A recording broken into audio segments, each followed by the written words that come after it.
Nous nous sommes lancés en politique à partir d'un certain nombre de constats. Des constats relatifs à des préoccupations internes au Sénégal, mais des constats beaucoup plus génériques par rapport au rapport de l'Afrique au reste du monde. Et évidemment, deux notions ont pris une importance particulière dans notre diagnostic de base qui a prévalu à la création du parti. La notion de patriotisme qui interpelle le Sénégal en tant que peuple, en tant que nation, en tant qu'État, et la notion de souveraineté qui renvoie au panafricanisme dans sa dimension la plus fluide. Évidemment, l'Afrique n'est pas une réalité homogène. Il ne faut pas qu'on se leurre en pensant que dès qu'on parle de l'Afrique, c'est comme si c'était une seule réalité. C'est un continent qui, d'est en ouest, du nord au sud, présente des spécificités. Mais c'est un continent qui, à la base, regroupe un certain nombre de caractéristiques communes, indépendamment des petites différences.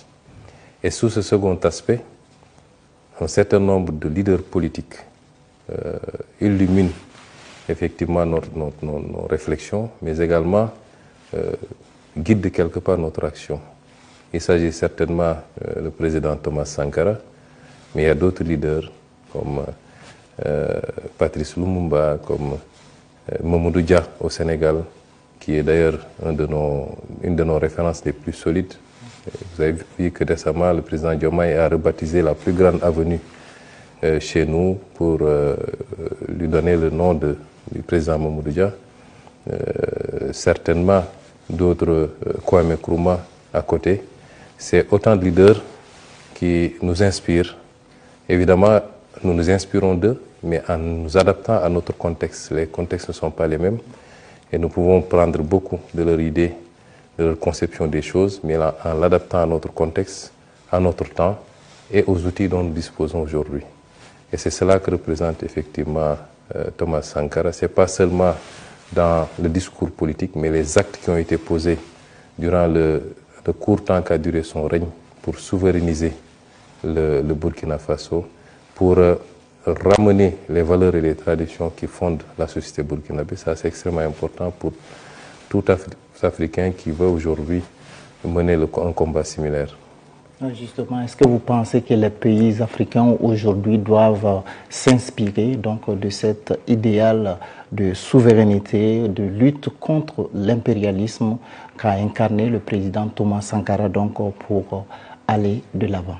Vous savez, je serais très prétentieux pour pouvoir parler au nom de toute l'Afrique et j'éviterai sûrement d'apparaître comme un donneur de leçons. Je peux parler du Sénégal avec beaucoup d'aisance. Je peux, avec beaucoup d'humilité, faire des suggestions pour le reste de l'Afrique. Et je pense que nous devons poser les actes dès lors qu'on nous a dit que nous étions des États indépendants. Cette indépendance, nous l'avons arrachée d'une manière ou d'une autre. Certains ont dû lutter militairement, même j'allais dire physiquement. D'autres ont mené des luttes politiques pour aboutir à l'indépendance.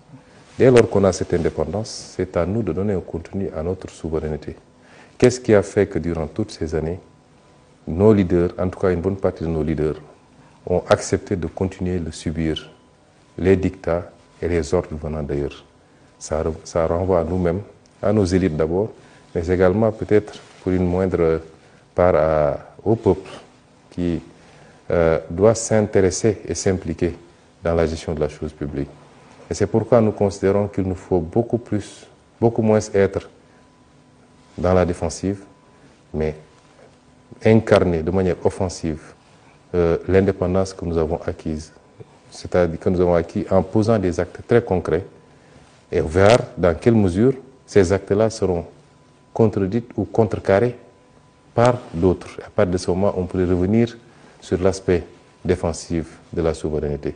Et c'est pourquoi, si je prends l'image du Sénégal, depuis 1 an qu'on est au pouvoir, on a posé des actes de souveraineté. Je n'en veux pour preuve que la